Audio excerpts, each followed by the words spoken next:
Little heads up. So, welcome, man. We got a lot going. Yes, indeed. Uh, start that live with all of our platforms tonight. Yes, We are multimedia for real this evening. You know what I'm saying? We are a little multimedia for real. We've turned up the pursuit. It's a special night. It is. I got the purple with the orange fringes. You know, the orange, orange, with the orange fringes. You heard me? So you know what I'm saying? And we got my brother rocking the black mask. Yeah, let me pull that up for you. Let me pull that up for you. And young classic, yeah. See, our clothing, when we know who we are, reflects who we are. So that's all that is. We just wanted to keep that. Salim, I'm glad you're in the building, my brother. Love you, my brother. All right, so tonight, man, we got a big night. Yeah. Whoa. We are going to use a YouTube to show you guys a little bit about this H.R.1242 situation, right?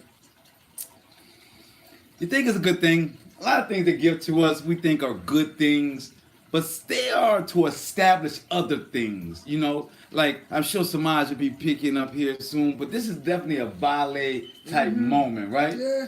Where they up the, you know what I'm saying, so they can come and spike later. So this H.R. 1242 legislation that's passed for some time now, but we're just talking about it because it's cultural appropriation night. And in cultural appropriation night, we talk about all the many things that are taking our identity, Our likeness, our essence, all geared towards stealing the ultimate goal of our spirit. Ooh. That's what the ultimate end game is. That's right? a real thing. Because the spirit is the only thing that's gonna last through all of these dimensions is the spirit. So they're in game with all of this trickery, tomfoolery, right? With all of their tomfoolery, the end game after they steal your identity, after they steal your people, your birthright, so to speak, they try to, right? After they take your essence and then duplicate it in so many ways, and then in 90% of the way they sell it back to us. You know, remix, repackage. It's kind of like what the police were doing during the 90s. I know they don't do this anymore. You know, the 80s and 90s they did this a lot, but we know that we are in a different time to change. But back in the 80s and 90s, the police, after they shipped the drugs, was shipped in, after the government, right? After the federal government shipped the drugs into the community, the police officers, the local people, will go in and steal the drugs from the drug dealers and then sell the drugs back to the drug dealers at a high price. Yeah. And make sure that they get it from them. And you think the police and the government, make sure you get it from them, right? Well, they stealing anything that's coming in because the police set the perimeter around the neighborhood. Ain't nothing getting in there that look That's like profit on top of profit on top of, So that's what we're going to explain tonight.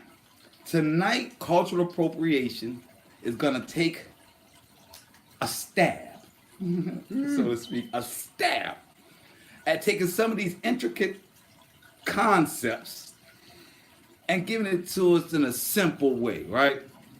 So we're going to take the analogy that was used in the movie. That was Frank Lucas. That was, what movie was Frank Lucas? Not Hoodlum. It was Blue Magic. Blue Magic. Come on, we know the name of the movie. How can we not know the name of the movie? What?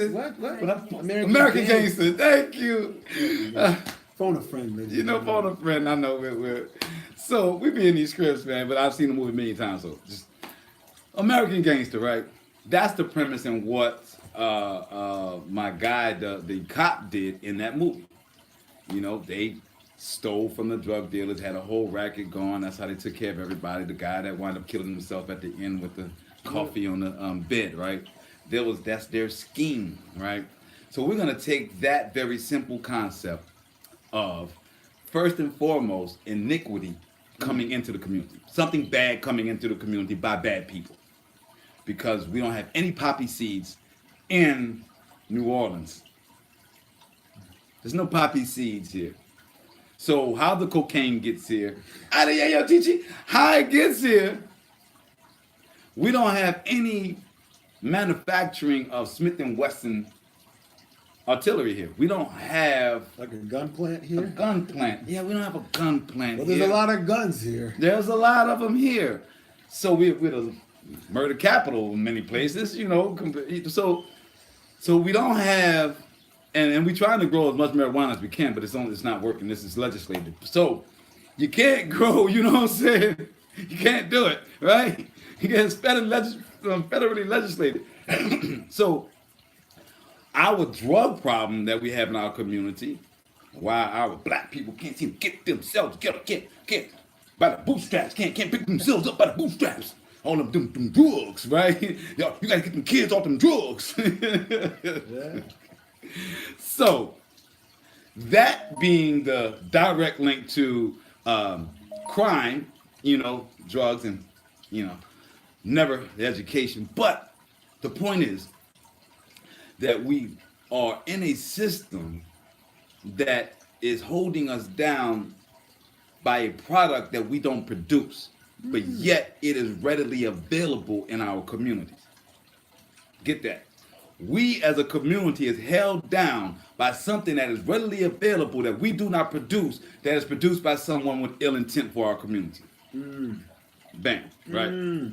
So once we get that product, now we try to in turn be like other people. Right. So we see their structure of government and how they break it down. So then we break our corporate thing down. Our street is corporate, right? So I got lieutenants, I got the government, you know, I got military state of mind, I got package. You know how I go, right? So now the police come and say, whoa, you know that's illegal. But even though it was your bosses that created and got this stuff here, and you knew when it was coming, you knew where it was going to be at, you just so happened to be there, right? Yeah. Hey guys, this is illegal, but look, we'll look the other way. We understand you guys got to eat. The government's, and you know, the government's all, we get it hard too, guys. We're all in this together, right? Right. So look, we're going to take all that, we're going to confiscate that, because or you can go to jail, you can go to court, you can have your due process, we can take your whatever this is, right we now, can book you right now. You can go to court, you can tell them that I offered to buy your drugs or take your, you know, I'm going to take your drugs from you or have this working situation with you. You can tell them all of that. It's your choice. So what are you taking that point? You don't want to go through the court system, of course. You say, all right, take that. Right. They give you a call back and say, but you can come back and get it. We'll sell it to you for 7, even though you paid 12 to get it in. Yeah. But that's not important. It's neither here nor there. So now what you would normally pay is 12, you've now paid 19 for because you got the tax of the 5-0. So now you charge the community even more. So now it's a rotating oppression. Yeah. Stand down, right?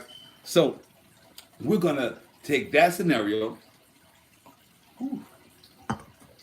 and juxtapose that to H.R.1242, which is the celebration of the 400 years of slavery brought here through the African transatlantic slave trade, because there are no black people that were here prior to the transatlantic slave trade, or they were killed,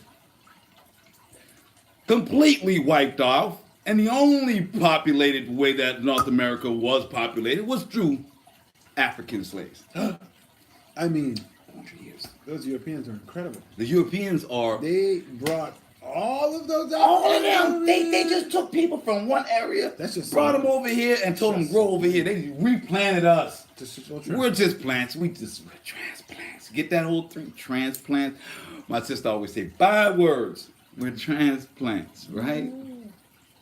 Not true. So, but that is what they're trying to give us. See, that would be the bad dope that they bring into our community. The concept of us all coming from Africa and only being 400 years of an atrocity. Oh no. That's the dope. That's the yayo, Chi-Chi, that they are serving our community. So we can start there. That the government is now perpetuating the out of Africa theory or story or, you know, what you can call it. Which, should we tell them about our friend as a side note, as the creator of the out of Africa? Melville? Ah, ding, ding, ding, ding, ding, ding. Melville Herzkovich? Yeah. That guy. Yeah, Melville. He's the father of African studies, the Jewish father of African studies. Jewish father of African studies. Y'all gotta look this kind of stuff up. This is serious business. He's not a Judean. No. He's not a Wahadim. He's not Judah. Family came here from Europe. And, Khazarians. and he just, got into the whole Africa thing and was like, man, these folks gotta know where they came from. I'm gonna go to Africa. I'm gonna find things that, are similar to what they do here. And I'm just gonna tell them where they come from in Africa. Yeah. Easy peasy, lemon squeezy. Right? Right. Because they're not from here. But hold up. Now, when it comes to the dope game, you got to have your on-the-block generals. So Melville, it's not an on-the-block general. A Jewish boy can't go into Harlem and say, hey, you're from Africa, guy. Nah, he can't say. Can't He do that. needs somebody smooth, He needs somebody real smooth, Real smooth like- somebody smooth like W.E.B. The boys, yes. W.E.B. So he had W.E.D. Du Bois and for Creole. the women, because they like to read. They don't want to hear nobody on the milk box screaming at them. They like to read. So they're intellectuals, our women. So they give them Zora Neale Hurst, who was his other But student. she's so brilliant. so brilliant. Her books just touch my soul. Their eyes were watching. That was a powerful one. She touches the soul and she tells you that you're from Africa, with you or not. Dum dum dum. And by the way, Not in the everybody. video, I'm just going to give a little bit of spoiler right before we go into the video, because the video is 21 minutes. But I want to get you guys ready for it, because when it comes on, I don't want you to cut off. So I'm trying to give you this entertaining setup, put it in context. So when we cut this video on, it's 21 minutes. We don't want you guys to cut it off. Don't want you to cut off. You got to get this information, because it's going to make a lot of connections for you, because this is what's coming. So you guys can mark this day on Hebrew State of Being. This is what 2019 is coming. We're giving you a prophetic look at 2019. Snapshot. Thank you. In a millennial way. Snapchat. You Snapchatters out there. You know what I'm saying? So, understand that Zora Neale Hurston, W.E.D. Du Bois, were the two that stood at the foothills, that learned and graduated from the University of Chicago, while Melville sat as king and spewed all of this to the incoming black people of higher education. Yeah. Because out of Africa thing comes from higher education. Ain't nobody on the street said they came from Africa. Ain't nobody grandmama said they came from Africa. Tell me one. I'll show you a grandmother that read a book that told them they was from Africa, but you ain't had one aunt that know nobody from over there. Not one. Not one. But you laugh at, oh, my mama told me I look like Indian. We got Indian in our blood. Oh, y'all crazy. I mean, they ain't know. That's a crazy I story. know. They say that all the time. Oh, I ain't got no. It's like, you're gonna believe that over. It's because who said it? Because how they said it. I wrote a rhyme today about Alex Haley. Oh, that guy. Yeah, I wrote a rhyme about that. Wow, that guy just served up Black America on the nastiest palette ever. Like, Roots? yeah, that was. Roots was terrible. stolen from a Caucasian man that wrote fictional stories about Africa. That's where Roots came from. Yeah. That is exactly where Alex Haley got it from. We know this not because he admitted to it, but because they went to court and he lost the lawsuit Before he died, he lost the to lawsuit. the guy that's an author of fictitious African stories. Makes you wanna. All those times you cried watching Roots, wipe up your effing tears. It's a lie. Ooh. Okay? Yeah. Wipe up those Wipe tears, them up. put them in a bucket, and put them on the plants. Put them on the plant. And then go read something about the Indian Removal Act. Go read about the Seminoles. Go read about the Chittimacha. Go read about the Washita and learn about who you were and how they killed you systematically and how they added Judah. And understand, I'm good. I'm just so tired of this, man. Before we go here, do y'all realize that you can fit 4 Americas in Africa? Do you know that you can fit 4 continents of North America into 1 continent of Africa?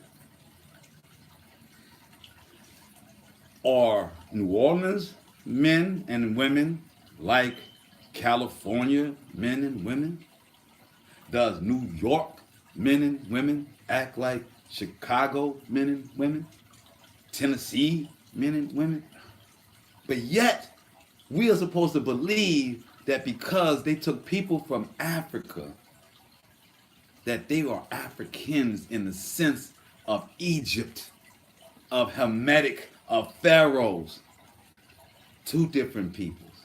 2 totally different peoples. Yeah.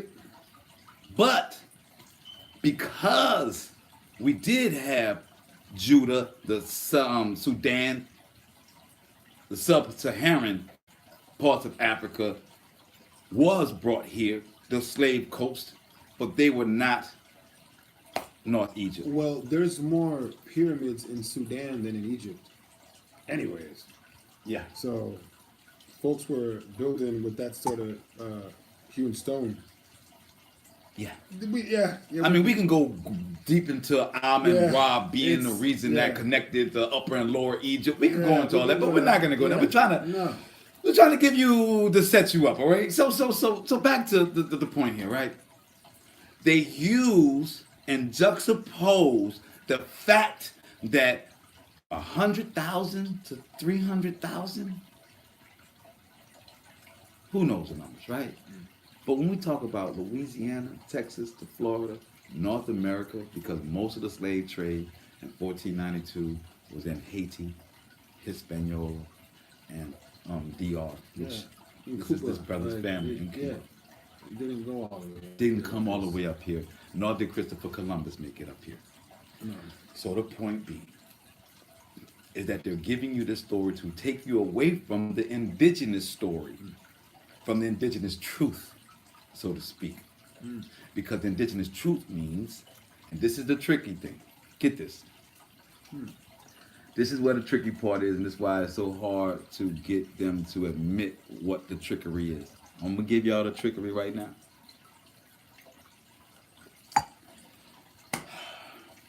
Y'all ready for the trickery?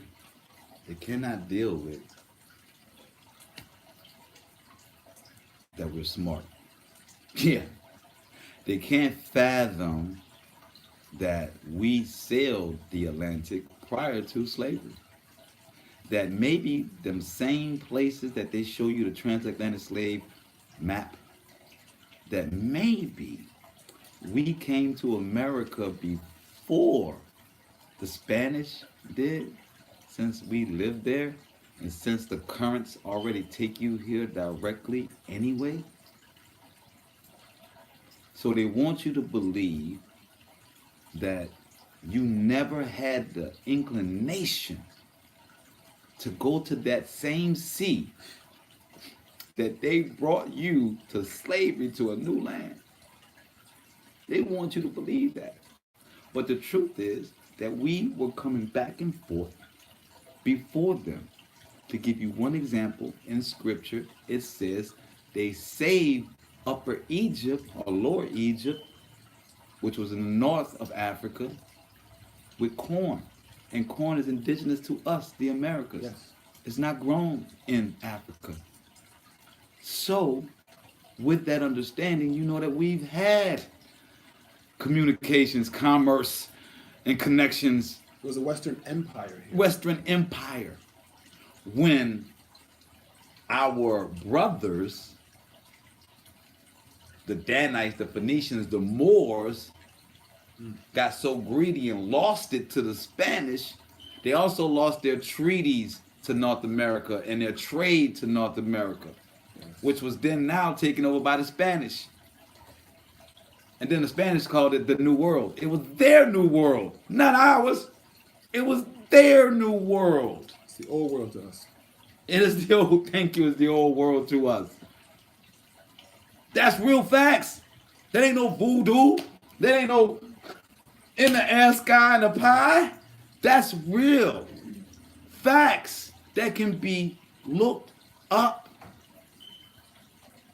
When the Moors sold us out, lost their kingdom in Africa, they had a Moroccan treaty with what was Turtle Island. This is Turtle Island. That's what it was named before all of this, right? So the Spanish took that over when they took it over from the Moors. Then became your transatlantic slave trade. The same people that were already doing commerce, the Spanish came in and said, it's now our thing, we're going to enslave all of you. And the Moors said, look here, if you keep us as nobles and in position, we'll sell out our other people. We'll tell you where they all at. Then you can put them in slave ships and, yeah. And that's how it goes. So, with that said, it is time for the video. I can't wait. For me. Yes. And it's perfect timing because I just finished that up in 21:21 and the video is actually 21:21. So the Most High said we are in line. Yes, so indeed. Let's switch this view. Yeah, dig. We gotta turn. Let me check YouTube first. Get the YouTube up right. Yeah. Got that right. Okay. Turn you guys around. There we go.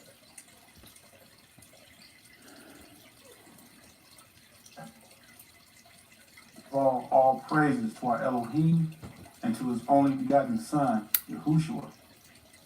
So there's something I want to share with y'all, and I'm pretty sure that you all been tracking this for a while. Something that was signed into law a couple of weeks ago by Congress. Well, it's called the H.R.1242 Act. Now, I'm going to show you an article on that, but there's some points that I want to bring out, some very important points that a lot of people are not paying attention to. All right, without further ado, let's go ahead and jump to this article. So look at this article I got before you, and they're calling it the 400 Years of African American History Commissions Act. Now, I want you to pay very close attention to the word African American because there's a point that I want to bring out. And we're going to talk a little bit about that as well. So let me read what it says here, Section 3.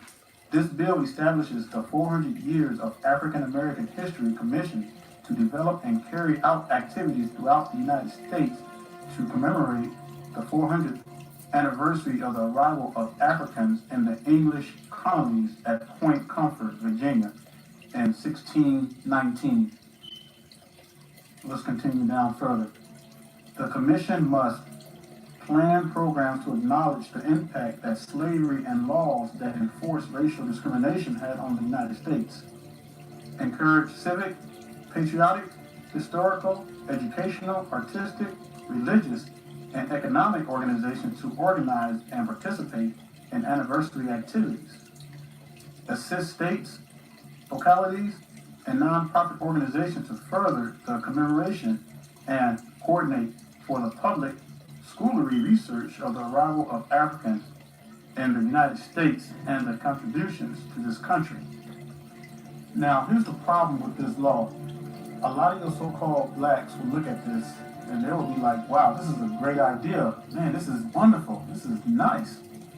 But saints, don't be fooled by this because there's a lot of deception in this law. And I'm going to explain why. Now, here's the one good thing about this law that was passed by Congress. Now, the powers that be, they know who we are as a people. But they're not going to come out and publicly tell the whole world that we're the true seed of Abraham, Isaac, and Jacob. They're not going to do that, brothers and sisters. And this is not about no reparations either. Because if you're sitting around thinking that we're going to get reparations for what our forefathers went through, you can forget about it, saints. That's not going to happen. Because everything that these heathens have done in the past to include the passing of this new H.R. 1242 was never in the interest of so-called black people. Never. It was always for their perverted ways and for their own needs, for money, power, control, and politics. It was never about so-called African Americans, brothers and sisters. Now, take a look at this article because there's some points that I want to bring out. Now, notice it says 400 years of African American History Commission Act.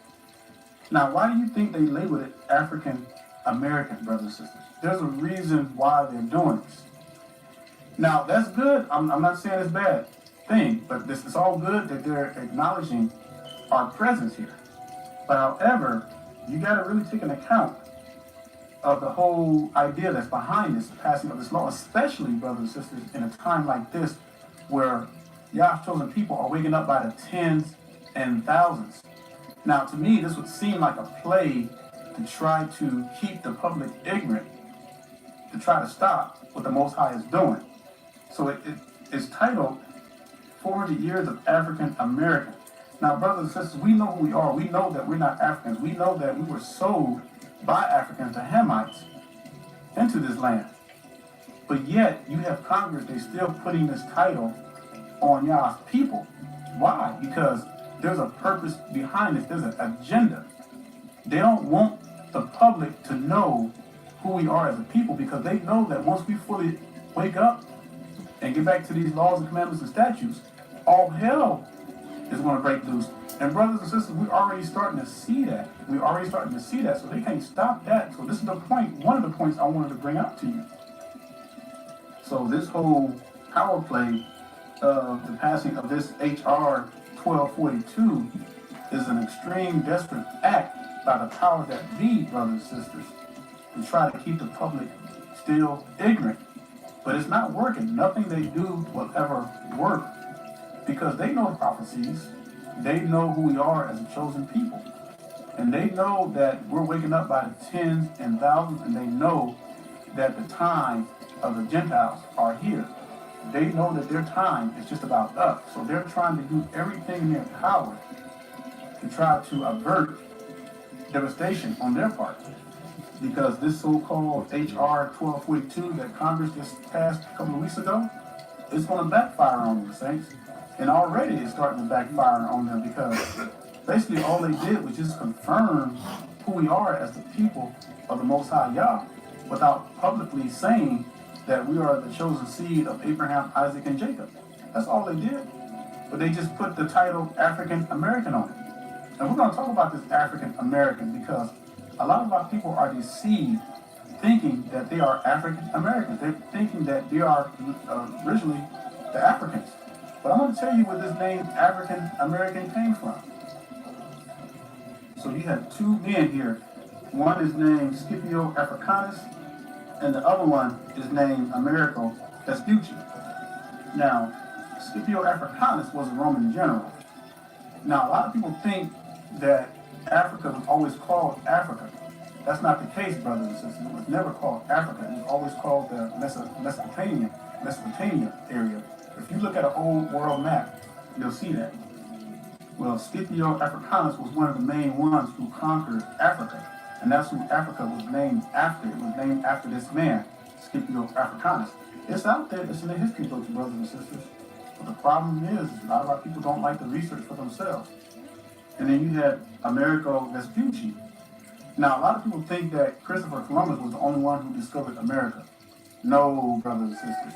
America was called America way before Christopher Columbus came on the scene.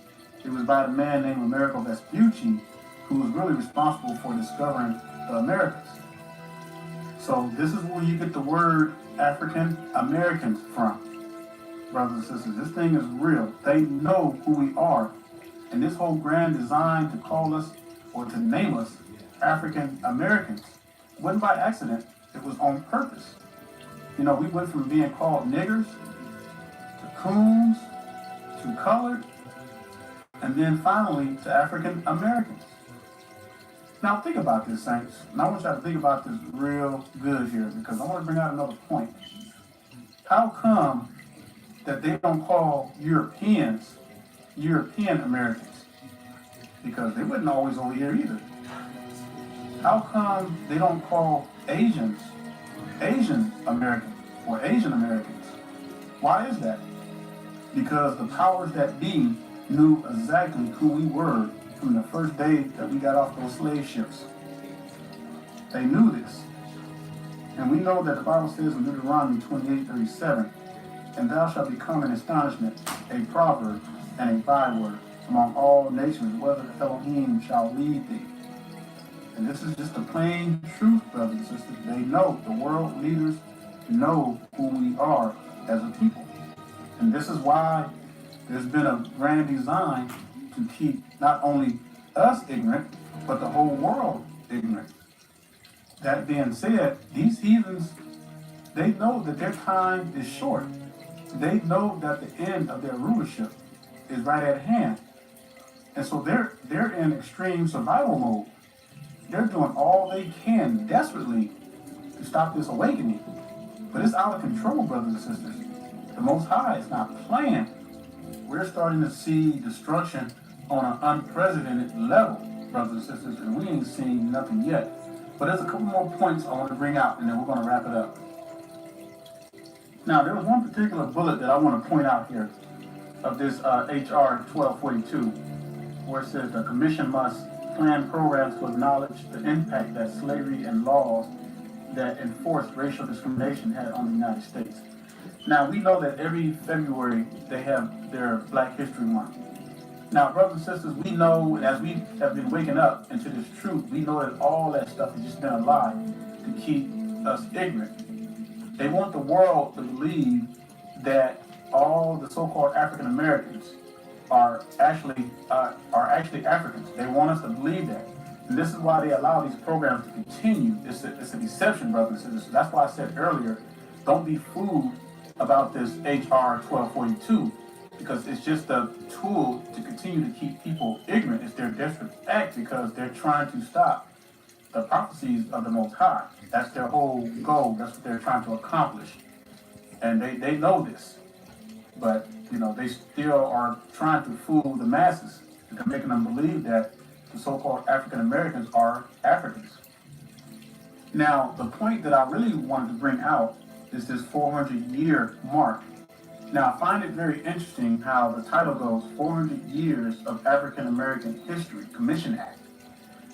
Now, this 400 years is a big telltale sign, brothers and sisters, because this tells me, and I'm pretty sure it tells you all as well, that they know how long we've been over here in America.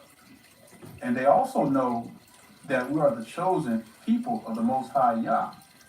Either though they're not going to come out publicly and announce that or say that to the American people. Why? Because the heathens, they know that their time is short. And the heathens, they always find a way to tell on themselves. But like I said before, a lot of your so-called blacks are not going to even get this. And even if you tell them about this, they're going to look at it like, oh, this ain't nothing. They're going to just throw it out the door like it ain't nothing. But in a sense, this is pretty huge. In the sense that they're acknowledging the 400 years and the fact that they're acknowledging that we've been over here that long. Now, I want you to pay close attention to something else that they put in this H.R. 1242. They put a date of 1619, marking the beginning of slavery. Now, I've seen some videos of some gurus who did lessons on the 400-year prophecy. Now, however, here's the problem with that. Now, this date, 1619, if you were to subtract this from 2018, that would put us right at 399 years, 1 year shy of the 400-year mark, according to their terms. Which means that 2019 would mark the 400-year marking. Now, technically, brothers and sisters, if you really do your research, slavery in America began actually in the early 1500s. So, technically speaking, we would be almost 100 years over our 400-year mark.